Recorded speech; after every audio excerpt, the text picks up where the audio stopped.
Students, हम वाक्य के अंग और संरचना कर रहे थे और हमने उद्देश्य और विधेय किया था, उसकी एक्सरसाइज भी की थी। और आज हम करेंगे वाक्य के भेद।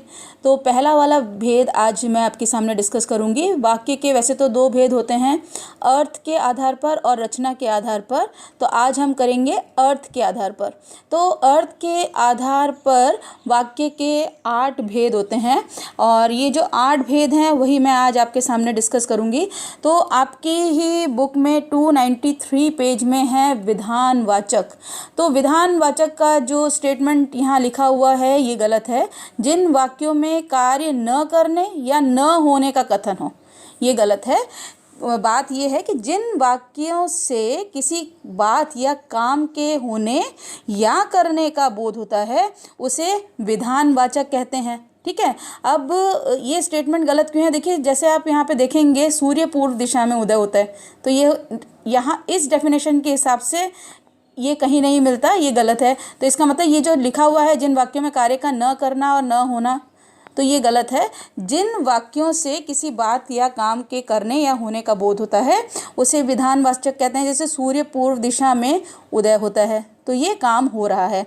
जैसे वह मेरा मित्र है, बात का होना, मतलब मेरा मित्र वो है ही। आकाश में तारे टिमटिमा रहे हैं, जैसे तारों का काम है, तो काम हो रहा है रात को तारों का टिमटिमाना।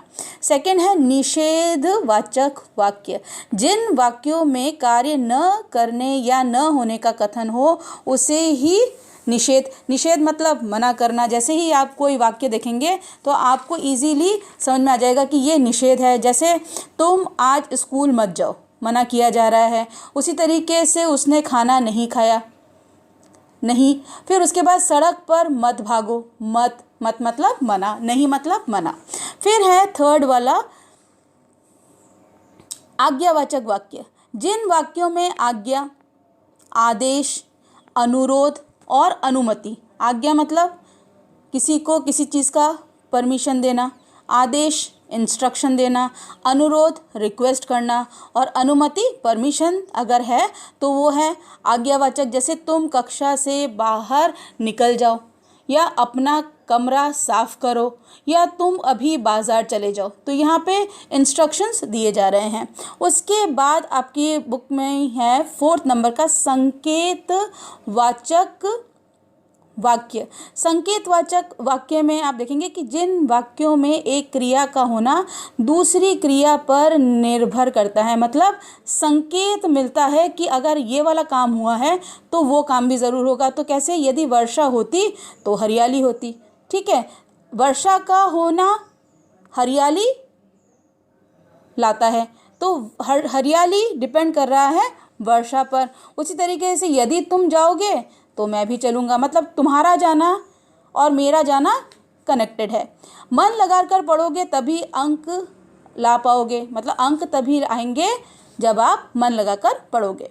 फिर उसके बाद है प्रश्नवाचक वाक्य। जिन वाक्यों में प्रश्न किया जाए तो प्रश्नवाचक वाक्य हो जाता है। जैसे यहाँ पे लिखा हुआ है तुम कहाँ जा रहे हो, इसी तरीके से तुम क्या पढ़ रहे हो, आप कहाँ रहते हैं, ये सब। फिर उसके बाद है इच्छावाचक वाक्य। जिन वाक्यों से वक्ता या लेखक की इच्छा, आशा, शुभकामना, आशीर्वाद आदि का बोध हो उसे कहते हैं इच्छावाचक। जैसे आपकी यात्रा शुभ हो, इसका मतलब शुभकामना दी जा रही है। तो ये जो है इच्छावाचक जो वाक्य है उसी का है ईश्वर तुम्हें दीर्घायु प्रदान करे, आशीर्वाद दिया जा रहा है, भारत प्रगति करता रहे, ये हमारी कामना है। इसी के साथ है संदेहवाचक वाक्य।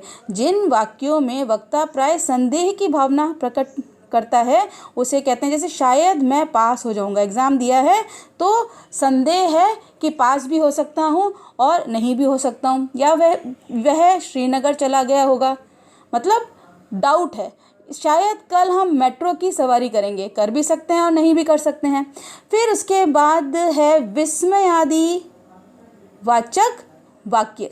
जिन वाक्यों में विस्मय, हर्ष, शोक आदि का भाव प्रकट होता है, जैसे एक्सक्लेमेशन मार्क हो वहाँ पर, जैसे वाह तुम बहुत अच्छा खेले। इसी के साथ है अरे ये क्या कर डाला, फिर हो सकता है वाह क्या दृश्य है।